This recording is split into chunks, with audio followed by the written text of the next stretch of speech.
So welcome back everyone. Finally, so today we are going to do HRM MBA first semester. Before we start, I just wanted to tell you one thing that very important and crucial uh, information I would say that I just had an haircut. So I know that small hair doesn't suits me. I know it completely, but I there was a point when I have to take that thing. So yeah, now I'm second guessing my decision, although, but let's not focus on that area. Currently, we are here to understand about the HRM Unit 1 specifically. So let's jump right into it. So, sorry, we are going to learn about Unit 3 and 4 of HRM. So we are going to do that. But before that, I'm going to give you a quick recap from Unit 1 to first. Then we start with the Unit and 4. So first of all, before starting HRM, I just wanted to know the importance of HRM. HRM is nothing but just how every company is dependent on one thing, that is human power, not machinery, guys.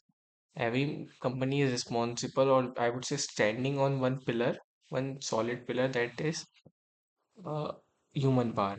And to manage that human power, there is a management called HRM, human resource management. So, and in every department, wherever you go, in finance, marketing, distribution, operation, wherever you go, HRM is something that is helps you to take a better decision and a better leader, I would say. So now was first we discussed unit one is introduction to HRM. So I just gave you why it is important. And the second, what are the core features of HRM? See, starting from the selection, uh, attracting employees and selecting the best among the attracted employees, that is come under procurement. Recruitment and selection is something that comes under procurement. Then in development there are training and workshops that groomed employee. These are the two functions that come under development. Then moving to the compensation. In compensation there are salaries, incentives, bonus and perks are such things come under that. And the next two is integration and maintenance. In integration, we motivate, we guide, or we inspire the employees to work forward. And in fifth one, the maintenance, we ensure the safety and give employees a healthy, eco-friendly environment where they can prosper. And last part is separation. It includes retirement and fired, and there are other stuff as well. Now we just learned a quick view of evolution of HRM. So basically in 19th century it is more about industrial revolution is happening, but in 20th century there is a collaboration between management science and industry. There is a relation between both of them. So that is what has been happening right now. Now we also discussed the topic two, which says the organization of HR. So we learned about basically the structure. That is what we learned. So the first one is CHRO, which is nothing but Chief Human Resource Officer. Then after that, there is a human HR manager, then HR executive, then HR assistant. Yes, that is what it is. Now, in that only in I would say in the subdivision part, there are this we learned about the future. There's like procurement, development, compensation, and like maintenance. These are the cells out here. So now the role of HR. So they basically there are two types of functions that all HR will do. When the first one is managerial and the other one is functional. In managerial, it is more about planning, organizing, staffing, controlling, organize stuff like that, like directing. Whereas in operative, or I would say functional, it is more about what we discussed just above: recruitment,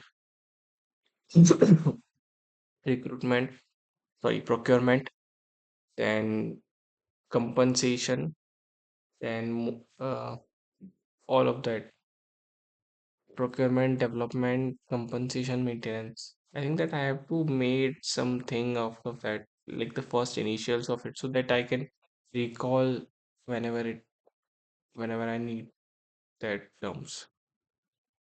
Okay, now moving to the next part, next unit, I would say acquisition of human resource. So basically, in it, I would say there is I would say process like HRP that has been performed by human resource people, or I would say HR people, because in HRP they help us to solve or ensure that the problem of understaffing and overstaffing that can be happen in the organization in the near future. So this ensure that safety of it. So there is a process. First just remember the process. It is very, very important. So what they do was HR will find out the organization objective. So I'm just taking an example. Here they have an objective of quarter 4 in around November to December month. They need to, let's say particularly in November month, they wanted to close the month with the revenue of 15 lakhs. From they are currently at 10 lakhs, they wanted to do it 15 lakhs in the November month. Because November month is something that they basically sell a kettle, right? In the kettle, normally we just warm water and take. Normally, students will use it for daily purpose when they move out from their home. So they thought that in November there is a winter out there and maybe people will basically that was their season. So they wanted to increase their sale from 10 to 15 lakh. So that was the objective. The second, what the HR will do is forecast the manpower demand. Like there the what will be the demand, like to made 15 lakh of sales, how many kettles are being required? Let's say currently we are selling 10,000 kettles, right? With let's say 100 employees. So we need to add 50 more employees to be able to satisfy with the 15,000 kettle demand, right? So the 50 more employees is the forecasting manpower demand here. Whereas the third step is forecasting supply of manpower. Maybe there are many employees in it right now, that among the 100 people who might be are good, very good, so they can promote, so they can fulfill that the positions out there in the organization. So they can also do that as well in internal and external ways. If not that, then they can hire for that 50 people to cover that 50 people. The fourth one is matching demand and supply. The HR needs to match both of them so that they can make it balanced, so that in future in the month of November we can easily achieve our objective. And the fifth is action plan. In action plan, basically HR performs recruitment, training, promotion, stuff like that. And the sixth one is monitoring that they are performing it or not. If they require any guidance or maybe any help, so HR is there. So now you understand why HRP is very important for every HR out there in the market. So obviously the some of the importance, I'm not getting into it. The two very important things that every HR, I would say HR will do it normally when he goes for the recruitment, external recruitment, I would say. there are two things: job description and job specification. Normally people do confused about both of these things. They think that both of these things are same only. No, it is not same at all. In job description it is more about it, the HR will talk about the job, like this is the job post that you are, like for example marketing head, and you have to have a particular skill set, like a particular Excel, Tableau, or skills like that, skill set that you should have. You have to work for 7 to 8 hours, and this is the location. Basically, all about the job description in JD. Whereas in job specification, it is more about the candidate, like the education, experience, skills. Sorry, I just please read it very carefully, because see that I know it is confusing. I'm just trying my level best to help you, and I still get confused between the I put the education part in job description, which is not there. It is like only about the post, like duties, responsibilities, job title, working condition. And other than that, whenever it is we talk about the employee, like education, experience, skills, physical and mental requirements, all comes into specification, job specification. Now the recruitment process. So just have that thing in mind. First is interview, then application form. I would say application form is the first one, then written test. Obviously, normally when I give my CAT examination, first one is written test. Then after that written test, there is a GD. Sorry, for application form, written test, GD, interview, final interview, medical, job offer. Yeah, that is something. So I can completely relate it to it, because I'm just thinking about how I gave my CAT examination. So it is much more like same, following the same structure.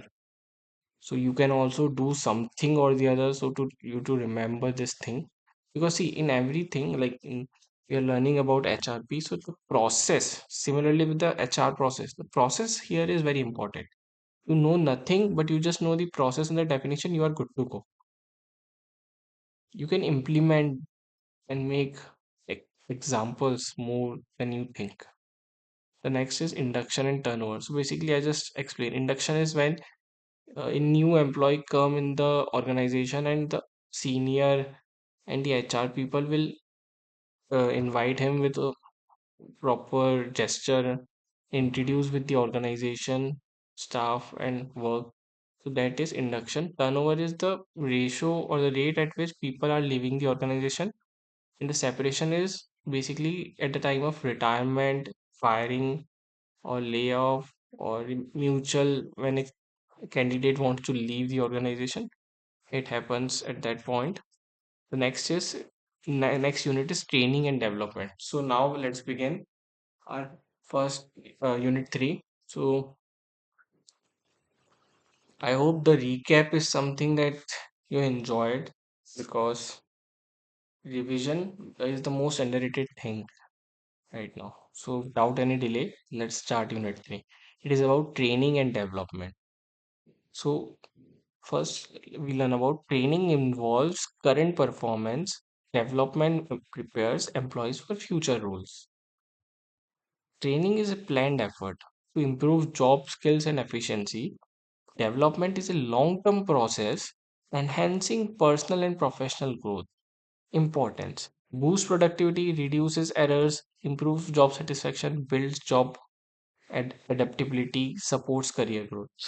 So we can clearly say that training is nothing but just a effort to make the to enhance the job skills and the efficiency.